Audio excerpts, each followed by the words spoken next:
밤 9시 신혼집 앞 골목입니다. 가로등 하나가 깜빡이던 그 골목은 유난히 조용했는데 집에서 마트까지는 걸어서 5분이면 충분한 거리였습니다. 하지만 그녀는 그 5분 거리를 다녀오지 못했고 다음날 아침 남겨진 건 바닥에 떨어진 마트 광고 용지였습니다.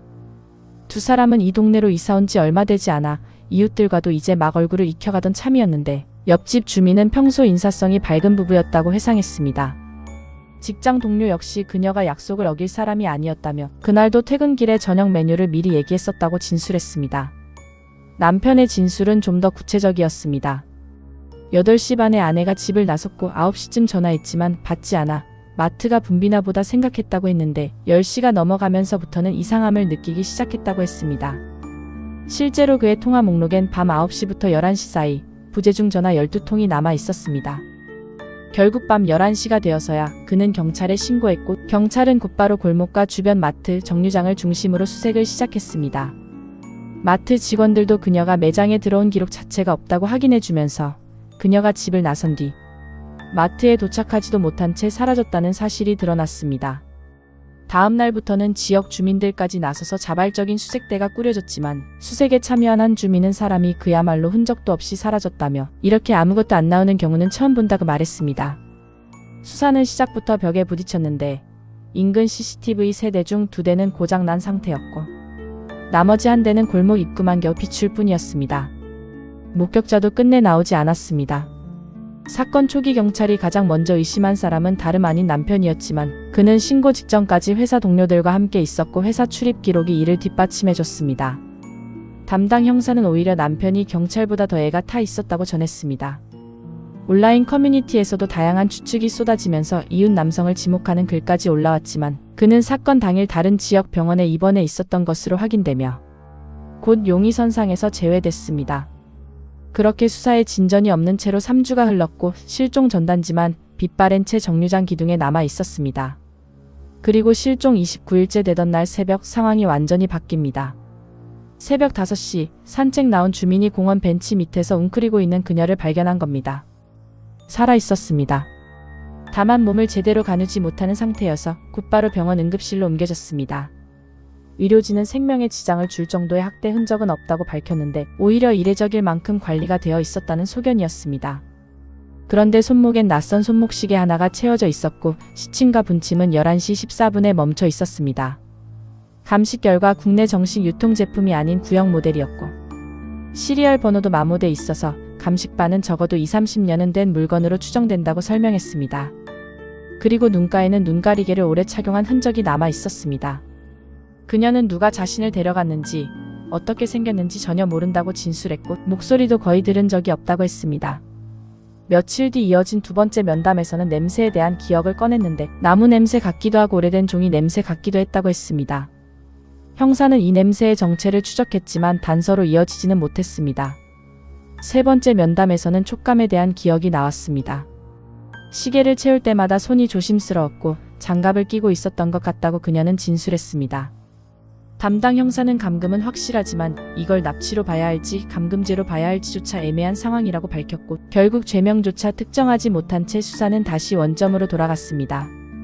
경찰은 외부 프로파일러에게도 자문을 구했는데 프로파일러는 특정한 결핍이나 집착에서 비롯된 행동일 가능성이 크며 결혼이라는 상황 자체에 어떤 의미를 두고 있는 것으로 보인다고 분석했습니다.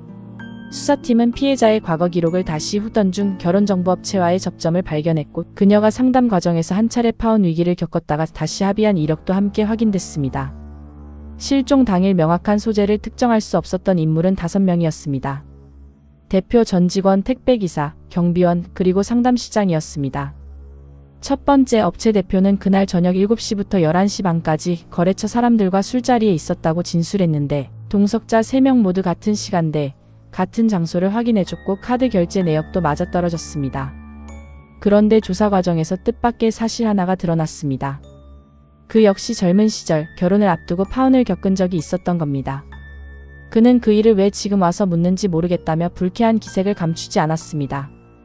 두 번째, 2달 전 자진 퇴사한 전 직원은 회사와는 더 이상 관련이 없고 사건 당일은 지방에 내려가 있었다고 진술했으며 그녀가 제출한 숙소 예약 내역엔 사건 당일 체크인 기록이 남아 있었고 프런트 직원도 그녀를 기억하고 있었습니다.